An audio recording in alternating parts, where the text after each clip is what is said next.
जीवन में सुख और दुख दोनों जरूरी हैं। वीडियो को लाइक और सब्सक्राइब कर दे।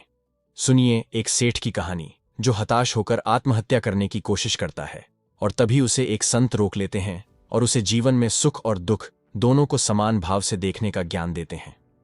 घुप अंधेरी रात में एक व्यक्ति नदी में कूदकर आत्महत्या करने का विचार कर रहा था। वर्षा के दिन थे और नदी पूरे उफान पर थी।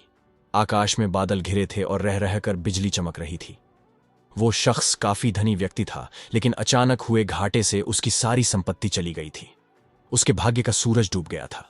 चारों ओर निराशा ही निराशा थी और भविष्य नजर नहीं आ रहा था।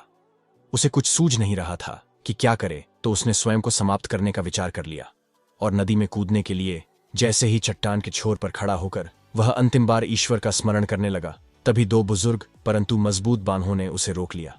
बिजली की चमक में उसने देखा कि एक वृद्ध साधु उसे पकड़े हुए है। उस वृद्ध ने उससे निराशा का कारण पूछा और किनारे लाकर उसकी सारी कथा सुनी। फिर हंसकर बोला, तो तुम ये स्वीकार करते हो कि पहले तुम सुखी थे?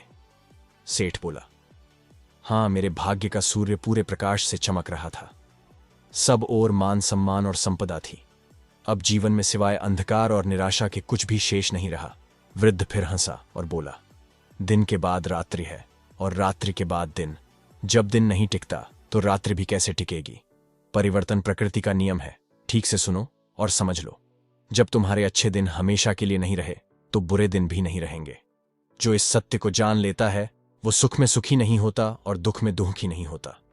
उसका जीवन उस अडिग चट्टान की भांति हो जाता है जो वर्षा और धूप में समान ही बनी रहती है। सुख और दुख को जो संभव से ले, समझ लो कि उसने स्वयं को जान लिया। सुख दुख तो आते जाते रहते हैं, यही प्रकृति की गति है। सोचो, यदि किसी ने जीवन में एक जैसा ही भाव देखा, हमेशा सुख का ही, जिस चीज की आवश्यकता हुई उससे पहले वो मिल गई, तो क्या वो कुछ उपहार पाने की खुशी का अनुभव कर सकता है? दुख ना आए तो सुख का स्वाद क्या होता है, ये कोई कैसे जाने? इसीलिए जीवन में सुख और दुख दोनों जरूरी हैं। जो इस शाश्वत नियम को जान लेता है उसका जीवन बंधनों से मुक्त हो जाता है।